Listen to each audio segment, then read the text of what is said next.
Bueno, el paso siguiente, estamos grabando. El paso siguiente es ver el tema de integrales. Acá yo les voy a mostrar un librito que es muy común, que es la tabla de derivadas e integrales. Acá tienen más o menos 500 derivadas e integrales resueltas, así que no deben preocuparse por recordar la fórmula, esa la van a encontrar siempre, sino deben preocuparse por la idea, mucho más que cómo hacerlo, la idea. Y ahora vamos a explicar cómo hacerlo también. Vamos a tomar un sistema de ejes cartesianos y x, una función y igual a f de x, como esta, igual a f de x, que va desde el punto 1 hasta el punto 2. En termodinámica, nosotros siempre orientamos la transformación, pero recordamos que matemáticamente por ahora no hace falta. Y en el análisis matemático obviamente no lo van a hacer. Ahora, yo tomo de esta función un pedacito diferencial de x tan pequeño como se quiera, y recuerden que no es un número, sino que es un valor tan pequeño como uno desea que sea. Cualquier número, por pequeño que fuere, va a ser mucho más grande que el diferencial, multiplicado por el valor de la función, que es igual a f de x, o sea que este diferencial de área, si yo tengo un elemento diferencial formando parte de la multiplicación, el resultado es también un diferencial. Entonces el diferencial de área va a ser igual a y por diferencial de x. Y a mí se me ocurriera ahora dividir toda el área comprendida entre la curva y el eje de las x en diversos segmentos, voy a poder tener sucesivas rectangulitos, cada uno de los cuales va a darme el área de ese, cada uno de los productos, y por incremento de x1, y sub 2 por incremento de x2, y sub 3 por incremento de x3, nos va a dar el área de ese pedacito, y la suma de todo nos va a dar el área total. Es lo que hago acá.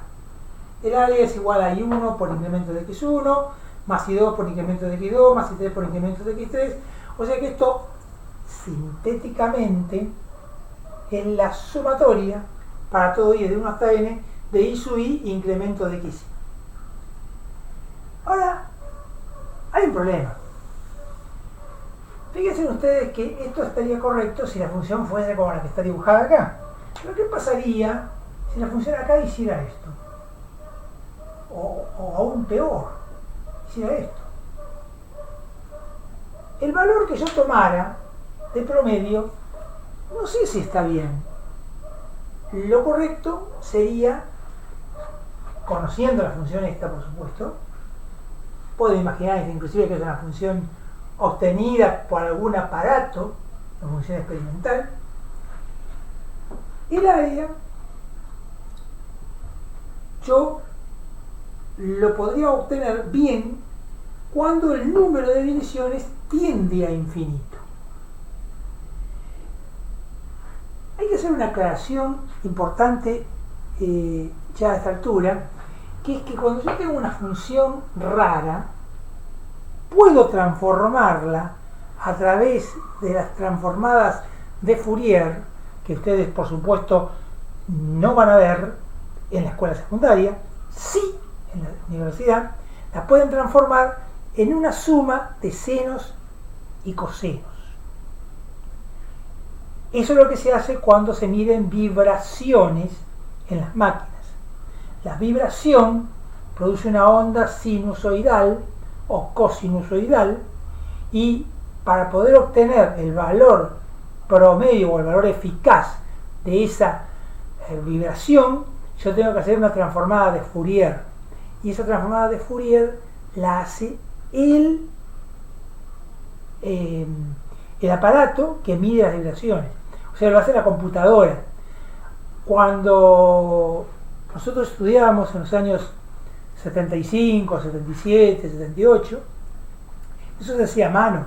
recién estaban apareciendo los primeros bibliotips que medían un valor aproximado. Pero hoy las computadoras calculan las series de Fourier de una forma mucho más rápida y en cuestión de segundo tienen el valor de la vibración en ese punto. O sea que la función siempre van a poder llegar a obtener una expresión matemática. Siempre van a poder. Va a ser muy complicado, va a ser muy fácil, pero siempre van a poder obtener. Y cuando mucho, la computadora lo ayuda.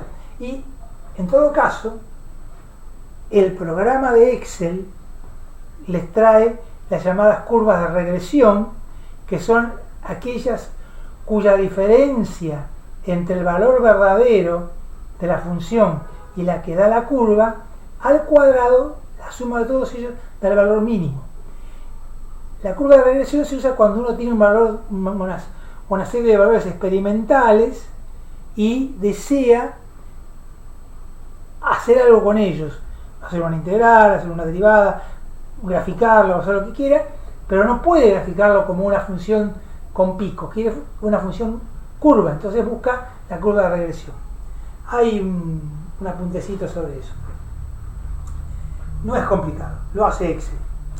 Entonces decía, volviendo al tema, decíamos que lo correcto sería hacer la suma esta que yo hice acá, pero cuando el número de divisiones tienda a infinito. Pero cuando el número de divisiones tiende a infinito, aunque acá tuviera variaciones, como los diferenciales de x son tan pequeños como uno quiere, siempre va a dar el valor correcto. Entonces hago el límite para cuando n tiende a infinito, de la sumatoria para todo i desde 1 hasta n, de i sub i por incremento de xi. Y ese valor es lo que nosotros denominamos integral entre el estado 1 y el estado 2 de la función. La integral se representa mediante esta s deformada, que en su origen era suma. Antes se ponía una s, antes que nosotros viviéramos, cuando lo hizo Newton y Leibniz. Ahora ya todo el mundo usa la s deformada y Leibniz también lo hacía. El hecho es que derivando el resultado de la integral debe darme la función original. Por ejemplo, tomemos la integral de f de x diferencial de x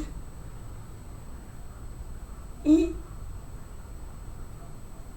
decimos que, por ejemplo, si la función fuese diferencial de x, la integral es x más una constante. La constante, dejémosla de lado, ya no nos preocupa, puede ser cualquiera, oportunamente nos vamos a deshacer de ella.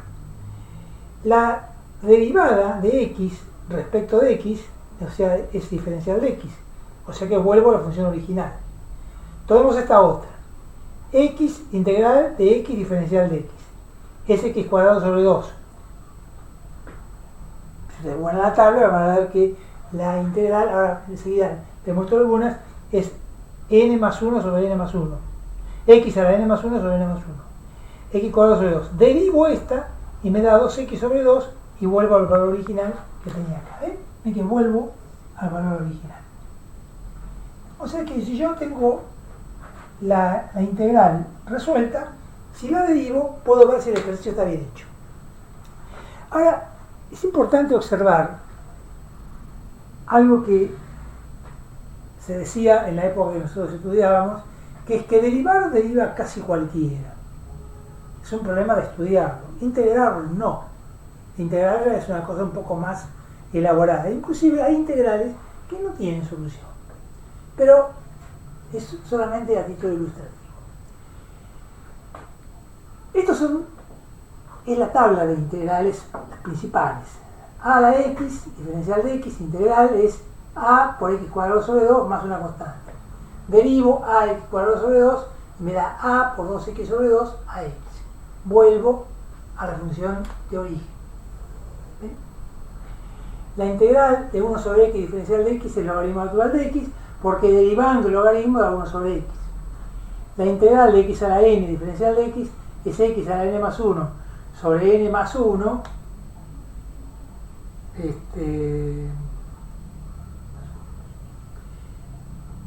más 1 más 1, porque derivando esto obtengo el valor original.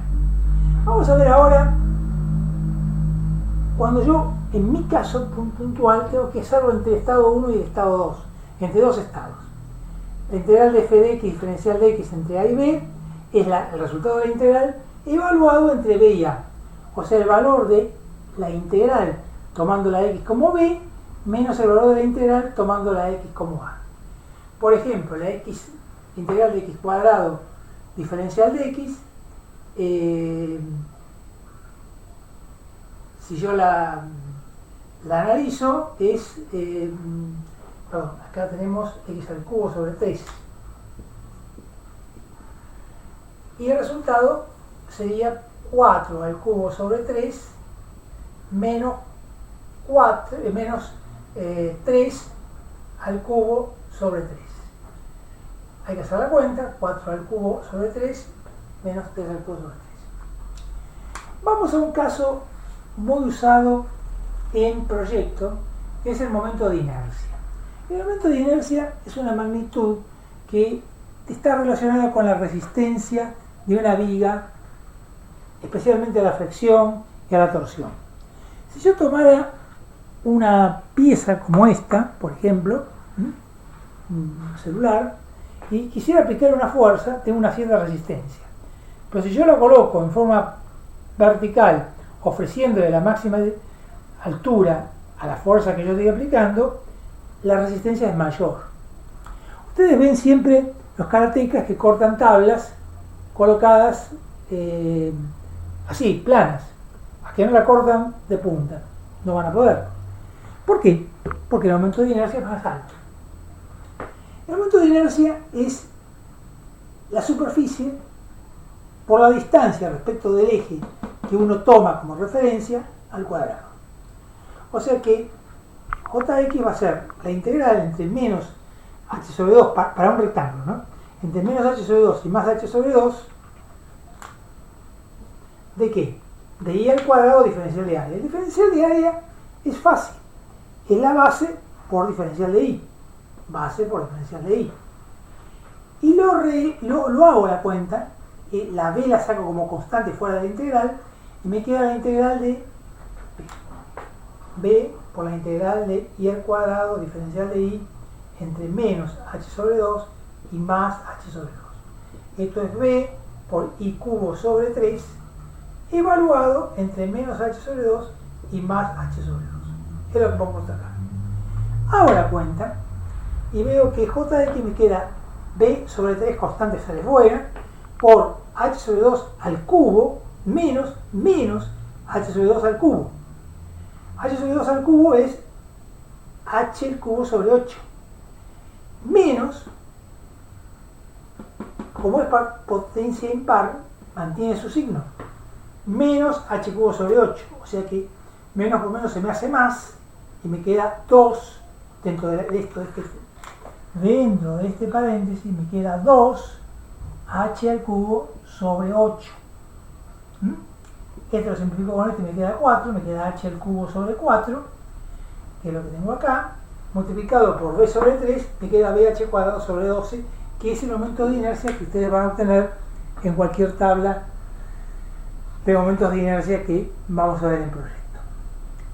Bueno, llegado acá, el otro tema que tenemos que analizar es el de los vectores, cosa que vamos a hacer en un instante.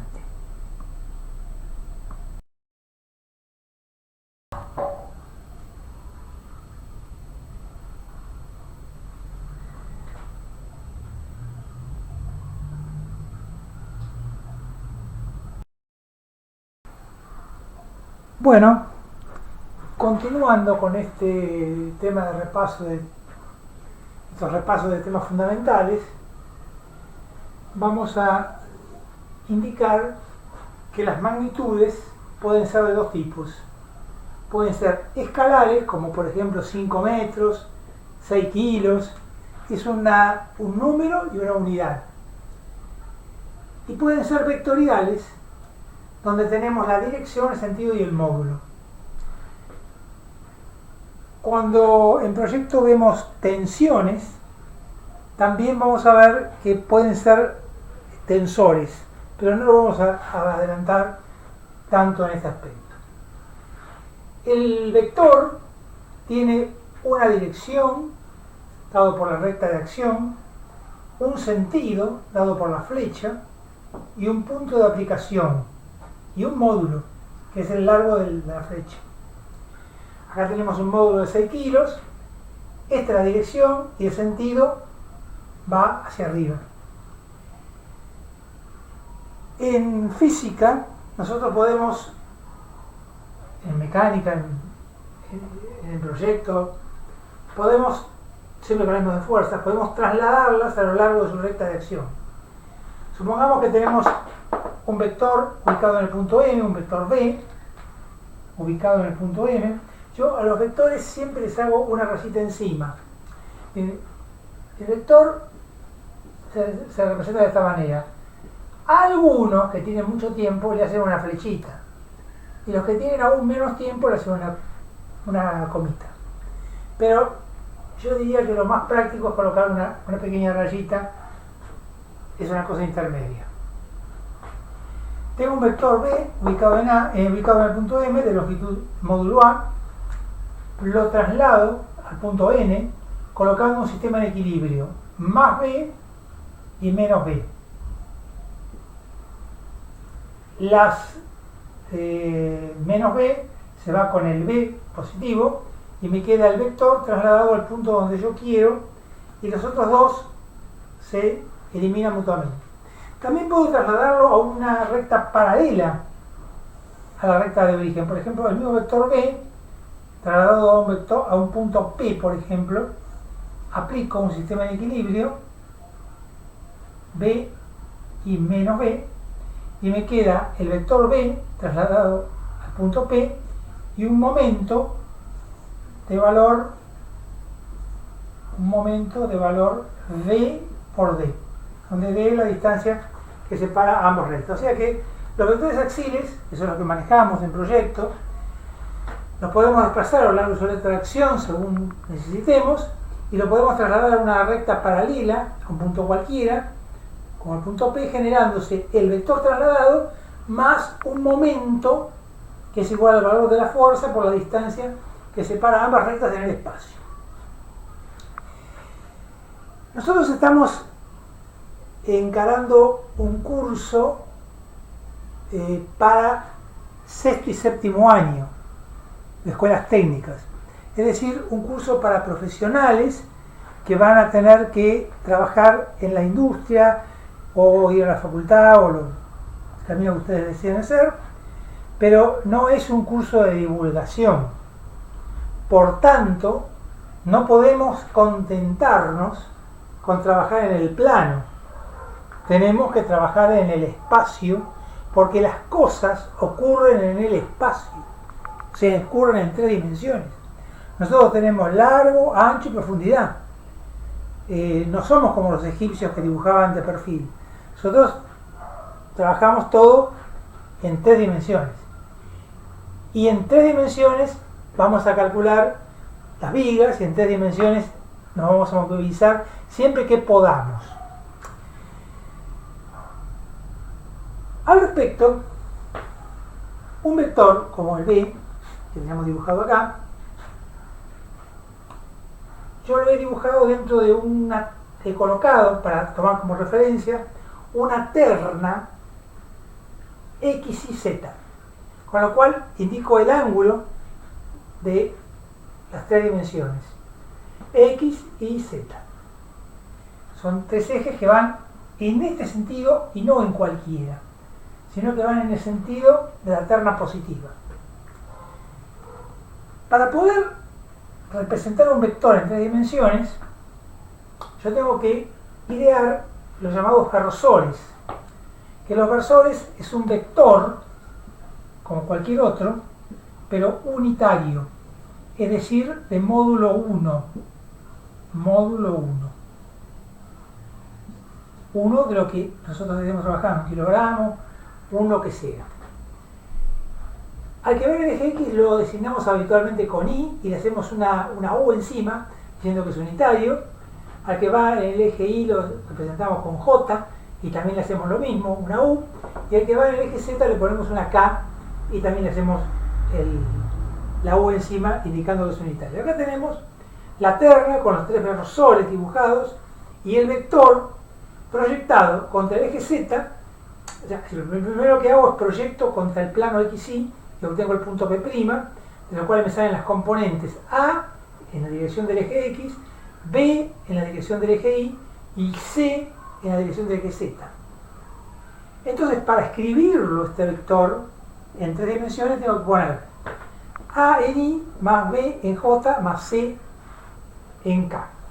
Por ejemplo, 6 kilogramos en Y más 2 kilogramos en J más 3 kilogramos en K. El módulo sale por el teorema de Pitágoras extendido a tres dimensiones, que, como les recuerdan, la diagonal es la raíz cuadrada de A al cuadrado más B al cuadrado más C al cuadrado. Perdón, al cuadrado, ¿eh? Al cuadrado. Es decir, lo cuadrado, hacemos los cuadrados de los catetos en un triángulo en tres dimensiones. En este caso tenemos 6 al cuadrado más 2 al cuadrado, son 36, 40, y 3 por 3, 9, 49. El módulo de este vector sería 7. La suma, gráficamente, es directamente colocar cada uno de los vectores uno a continuación del otro, y la resultante es aquella que une el origen del primer vector con el extremo del último vector. Pero, como yo siempre les digo, el técnico ya hace muchos años que no trabaja más en un tablero, o sea que todo lo que son procedimientos gráficos tenemos que tratar de reemplazarlos por procedimientos analíticos. Entonces, si quiero obtener el resultante, tengo que poner el vector B1, que tiene por componentes A1, B1, C1, el vector B2, que tiene por componentes A2, B2, C2, y el vector B3, que tiene por componentes A3, B3 y C3. Entonces la resultante va a ser la suma de los I's, A1 más A2 más A3 en I, más B1 más B2 más B3 en J, más C1 más C2 más C3 en K.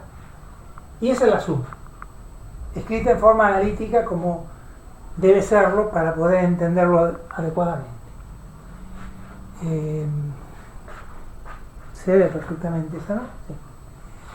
Ahora, la resta no está definida en vectores, y para hacer la resta tenemos que sumar el vector opuesto. O sea que B1 menos B2 no está definido, es B1 más el vector opuesto a B a B2. Hago B1 por sus componentes y le resto el vector B sub 2, o sea, le sumo el vector opuesto a B sub 2. El producto puede ser de tres tipos. Puede ser un producto escalar, un producto vectorial o un producto mixto. El producto escalar, o sea, así como en los números hay un solo producto, en vectores hay tres. El producto escalar es un número, no es un vector. Y lo designamos así con un puntito. Y decimos que B1 por B2 escalar es el módulo de B1 por el módulo de B2 por el coseno del ángulo comprendido. Ahora lo tenemos dibujado en el espacio. Y también es A1B1 más A2B2 más A3B3. O sea, el producto de las componentes en I, J y K respectivamente. Acá tengo el vector B1 explícitamente indicado, A1 en I más A2 en J más A3 en K. Y el vector B sub 2 es B1 en I más B2 en J más B3 en K. El módulo de B1 es la raíz cuadrada de las componentes al cuadrado, y el módulo de B2 también. Como ambos son iguales, nos permite calcular, el producto escalar se usa mucho para calcular el ángulo comprendido entre los vectores en el espacio. El coseno de alfa es el producto escalar dividido el módulo de los vectores intervinientes, B1 y B2. De manera que nos permite fácilmente ubicar el valor que corresponde al ángulo. Es una de las pocas formas que podemos de calcular el ángulo entre dos vectores. Un ejemplo de esto es el trabajo.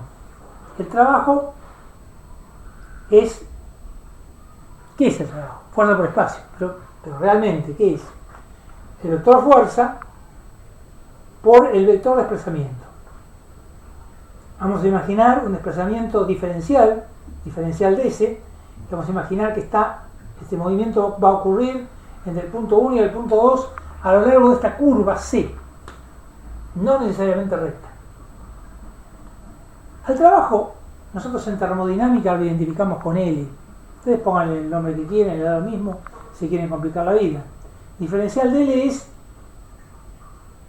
el valor de la fuerza por el vector desplazamiento. El valor del vector fuerza, producto escalar por el vector desplazamiento. O sea que L es la integral entre 1 y 2 de F diferencial de S. El módulo de L es el módulo de F por el módulo de S, el módulo de desplazamiento, por el coseno del ángulo. O sea que es la proyección de la fuerza en el sentido del desplazamiento en cada punto por la distancia recorrida. Ahora bien, hay un tema que llama controversias y que es el mal entendimiento de un tema o el entendimiento superficial que da lugar a que se confundan los conceptos. Imagínense ustedes una persona que se desplaza por un camino recto. La persona, vamos a imaginar, para no tener que buscar hacer muchas cuentas, que pesara 100 kilogramos y recorriera, por ejemplo, una distancia de 1000 metros. Yo les preguntaría, ¿cuál es el trabajo que realiza esta persona? Si me dicen 1000 kilos por 100 metros, 100 kilos por 1000 metros, está mal. ¿Por qué está mal? Porque el peso aplicado en el centro de gravedad forma con el desplazamiento un ángulo de 90 grados y el coseno de 90 es 0. Entonces no es, en este caso no sería 100.000 kilogramos, sino que es la fuerza de roce que generan sus piecitos multiplicada por la distancia. Y la fuerza de roce es mu por n, o sea que es el coeficiente de roce por el peso del individuo. Si lo quieren identificar con G, mejor. La fuerza de roce, entonces, es el coeficiente de roce por G. El coeficiente de roce entre el zapato y el piso, la verdad que habría que calcularlo, se obtiene fácilmente colocando uno de los objetos sobre un plano inclinado, o sea, hacemos un plano inclinado con el material del piso y colocamos el zapato encima del piso y vamos inclinando el plano hasta que empieza el movimiento. Cuando empieza el movimiento, hasta ahí no empezó, cuando empieza el movimiento, ahí tomamos el ángulo. Y ese es el ángulo, la tangente de ese ángulo es el coeficiente de roce estático. Una vez que arrancó, baja un poquito y se forma el coeficiente dinámico. Pero bueno, vamos a contentarnos con el coeficiente de rozamiento. Más o menos, está en 0,1. Para zapatos de goma, piso de hormigón, tipo vereda, está en 0,1. Entonces, el trabajo que realiza este individuo es mu por G. O sea, 0,1, bueno, mu por G por la distancia, ¿no es cierto? Por la distancia. O sea que va a ser 0,1 por 100, esto es esta parte, por 1000. Y ahí sí vamos a tener que valer 10.000 kilogramos y no 100.000, como llama el lugar a la confusión de muchos. Muy bien, ese es el ejemplo entonces del producto escalar. El producto vectorial es otra cosa, es un vector perpendicular al plano formado por los vectores B1 y B2. P lo identificamos como B1 vectorial B sub 2 y es el módulo de P del producto vectorial, del vector que resulta del producto vectorial, es igual al módulo de cada uno de ellos, el producto de los módulos, por el seno del ángulo comprendido. Y la dirección es perpendicular al plano formado por B1 y B2. Y el sentido es tal como una terna derecha. Sigo cruzando en la cámara, pero no tengo todo el medio. Mano derecha, X y Z. Entonces, X para B1 y para B2, Z para B3. Sube. Ese es el producto vectorial que tenemos. Y ejemplos, está lleno de ejemplos. Por ejemplo, el caso del campo eléctrico, el campo magnético y el resultado, la fuerza que produce la interacción del campo eléctrico y el campo magnético, es el movimiento del motor, o sea, la fuerza del motor que sale por la regla de la mano derecha o la terna derecha, según como cada uno quiera hacer. Bueno, vamos a hacer un intervalo e inmediatamente, bueno, lo siguiente es el análisis matemático extendido a más de 2 dimensiones. Yo no sé, la verdad, por qué motivo en la escuela secundaria no se amplía la mente para trabajar con 3 dimensiones. Es como cuando en la primaria ustedes hay un año donde les enseñan que dividir con fracciones es, por ejemplo, hacer 7 dividido 3 por 4 igual, y no hacen 7 tercios por 4 como van a hacer el resto de su vida. Una vez que se pudrieron de hacer esto y se lo aprendieron y lo entendieron y ya creen que esa es la forma, al año siguiente vienen y trabajan con quebrados.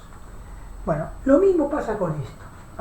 Uno le enseña toda la vida en la secundaria 2 dimensiones y resulta ser que el proyecto le piden la fuerza en 3 dimensiones y nunca falta algún profesor que habla de que hay más de 2 dimensiones. Y sí, hay 3 dimensiones por lo menos, y en realidad 4 porque tenemos el tiempo.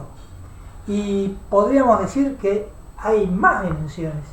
Si incluimos la temperatura, incluimos la densidad, hay funciones, por ejemplo, el coeficiente de transmisión del calor tiene 7 variables. El coeficiente de transmisión del calor por convección, que ustedes lo pueden encontrar el apunte en la materia, en la casilla de correo correspondiente a termodinámica, van a ver que para calcular el coeficiente de transmisión del calor por convección hay 7 variables.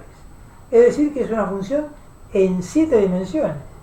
Y no estamos hablando de cosas esotéricas, estamos hablando de cosas normales, como la cantidad de calor que transfiere un intercambiador de calor. Entonces, ¿por qué no abrir la mente? El objetivo de esta pequeña introducción no es que lo calculen, es abrir la mente a que puede ser que pase. Si la función fuera, en lugar de ser y igual a f de x, fuera z igual a f de x y, es decir, que yo puedo tomar cualquier x y cualquier y, cualquiera con cualquiera, y voy a obtener un valor de z. Cualquier x con cualquier y, cualquier x con cualquier y voy a obtener un valor de z. Va a ser una cosa normal. ¿Y qué voy a representar? ¿Quién me va a representar gráficamente una función en 3 dimensiones? Una superficie. Una superficie. A ver, ustedes no sé si vieron, porque con ese tema de la pandemia, la verdad que antes no se explicaba porque no había tiempo y ahora no se explica porque está la pandemia. Y nunca se lo explicamos y siempre el chico se queda con que no sabe y claro que no sabe, si nadie se lo explicó. Algunas veces hay profesores que sí lo hacen, pero la mayoría sale de la escuela con nociones muy primarias de muchas cosas, atribuibles a diversas razones, algunas de las cuales están que el docente no es lo suficientemente formado como para poder hacerlo, otras veces no tiene tiempo, otras veces se dan diversas razones, y ahora está el tema de la pandemia y con más razón todavía. La ecuación de una circunferencia, de un círculo, de una circunferencia, es, en el plano XY, x cuadrado más y cuadrado igual a r cuadrado. Bien, supongamos que esto lo vieron. De una esfera, ¿cuál es la superficie? La ecuación de la superficie de la esfera. La ecuación de la superficie de la esfera es lo mismo que antes, x cuadrado más y cuadrado más z cuadrado igual a r cuadrado. Y con eso tienen la ecuación de la superficie de la esfera.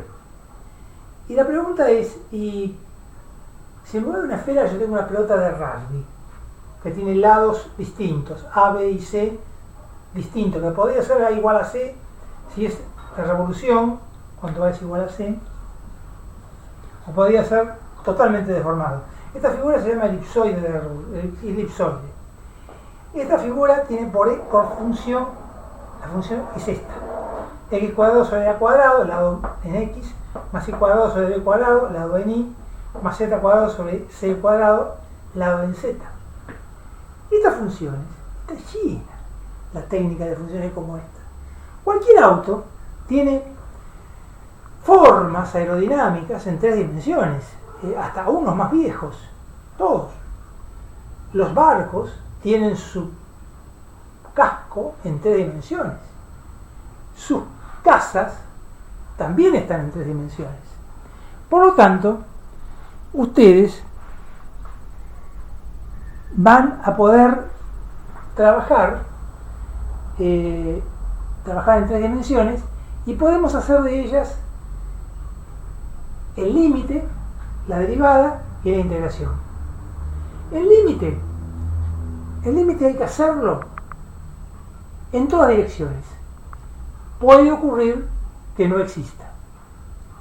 La derivada hay que cortar con planos x constante, y constante y z constante, y lo que resultan son derivadas parciales, es decir, derivadas de la función respecto de y cuando x es constante, cuando y es constante o cuando z es constante. Si la función fuese z igual a 3x cuadrado más 2y, la derivada de z respecto de x es, considerando que y es constante, 6x. La derivada de z respecto de y, parcial, es, considerando x constante, 2. Y la integración es el volumen, lo que va a integrar es el volumen del sólido contenido entre la superficie y los planos cartesianos. Y es una integral doble, como está dibujada acá. Eso solamente como para abrir la mente y nada más. Bueno, muy bien. Luego, a partir de acá, seguimos entonces con los temas específicos de cada materia.